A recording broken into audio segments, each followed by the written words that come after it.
30 वर्षाचा प्रश्न 30 दिवसात मार्गी लागणार.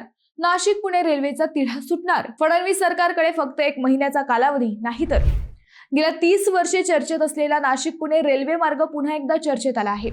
मंडळी, नाशिक पुणे रेल्वेसाठी मंजुरी नंतर भूसंपादनाची प्रक्रिया सुरू झाली होती. मात्र प्रकल्पाच्या मार्गात बदल करण्याचा निर्णय झालाय. यामुळे लोकप्रतिनिधी आणि नागरिक आक्रमक झाले आहेत. माजी मंत्री बाळासाहेब थोरात यांनी रेल्वे मंत्रालयाचा इशारा देत नाशिक पुणे रेल्वे प्रकल्पात कोणताही अडथळा आणू नये, तसेच नगर आणि शिर्डीचा स्वतंत्र विचार करावा अशी मागणी केली आहे. खासदार अमोल कोल्हे, राजाभाऊ वाजे आणि इतर लोकप्रतिनिधींनी सुद्धा फडणवीस यांची भेट घेऊन हा प्रश्न सोडविण्याची मागणी केली आहे.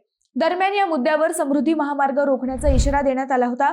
मात्र मुख्यमंत्र्यांनी कारवाईचे आश्वासन दिल्यानंतर आंदोलन फक्त 1 महिन्यासाठी स्थगित करण्यात आले आहे. आता पुढील महिनाभरात ठोस निर्णय झाला नाही तर सिन्नर आणि नाशिक रोड येथे मोठे नागरिक मेळावे घेऊन तीव्र आंदोलन छेडण्याचा इशारा देण्यात आला आहे. त्यामुळे आता हा 30 वर्षांचा प्रश्न 30 दिवसात सुटणार का, याकडे राज्याचे लक्ष लागले आहे.